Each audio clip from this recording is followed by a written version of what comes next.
unfortunately, I would like to be hopeful. I'm an incurable optimist, but with regard to the Conference of Parties on climate change, I believe that there was a big derailment right from Copenhagen at COP15. So there's no real reason to think there's going to be something that we can say, yes, finally, the world is on track to tackle global warming.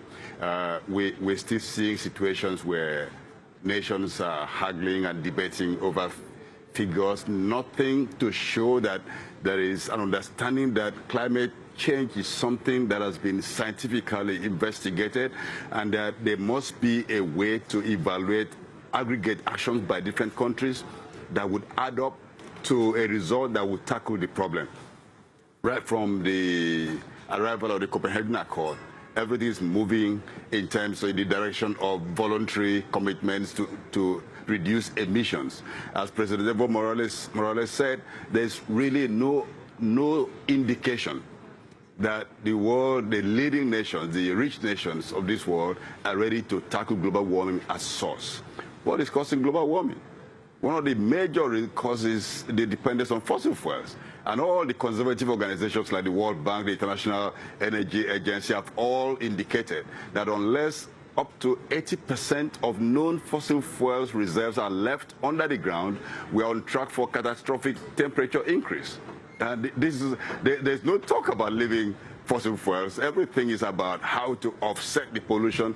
So every mechanism is being developed that would help polluting industry and rich countries to continue with business as usual. Nemo, can you talk about the effects of climate change on Africa and particularly Nigeria? Well, the effect of climate change is real, already being experienced. It's not something for the future. And Africa is so central in the whole of this because Africa experiences 50% more in terms of temperature rise than the global average. So if the global average temperature goes up by 2 degrees Celsius above pre-industrial levels, in Africa the experience will be 3 degrees Celsius. If it goes to 6 degrees, that will be 9 degrees. Africa is set to be roasted. We're going to a scenario where we may have Africa without Africans. It's really horrible. The floods are getting more, the droughts, the desertification. Africa may well be the only continent where the desert is still spreading. And then with the assault on land grabs and everything, we are really being squeezed. In 2012, we had floods across the continent. In my country, Nigeria, 6 million people were displaced by flooding in 1 year. Over 300 lost their lives. We had similar flooding replicated across the continent. We're having also the challenge of sea level rise. Where I come from in the Niger Delta, the land is naturally subsiding.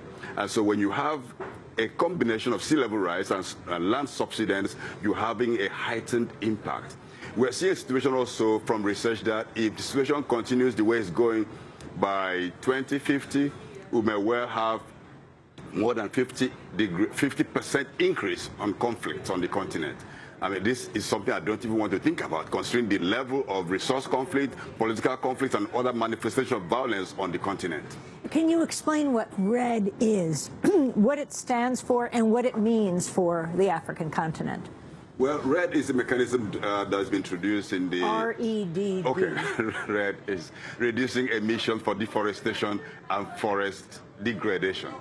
That's what it's meant to mean. That's what it, I mean, it's a concept that nobody will really oppose. But when you look at the practice on the ground, it's just a carbon market mechanism where polluting industries and rich nations, instead of stopping pollution at source, would secure and buy up forests in Africa, in Latin America, somewhere else, and even some forests in the global north, so as to permit them to pollute. REDD is a mechanism that permits the polluter to continue polluting. And so explain how it works. For example, the state of California can invest in an area in Brazil, which we're going to talk about in a minute, in Acre.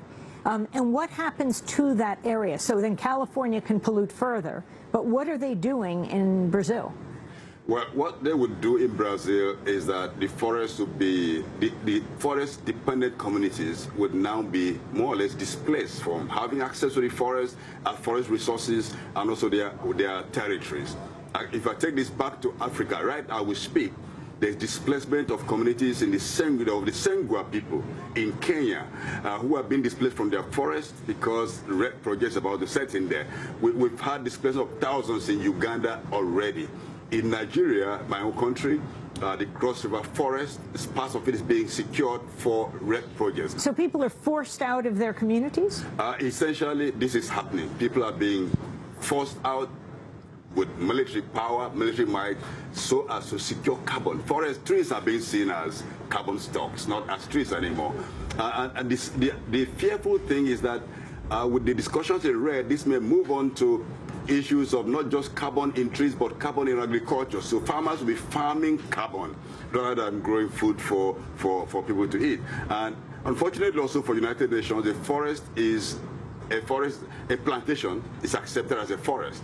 So red is set to kind of accelerate plantations across the tropical world. This would mean more displacements of communities, more displacement of farmers from farming land, and of course it's going to compound the food crisis in the region.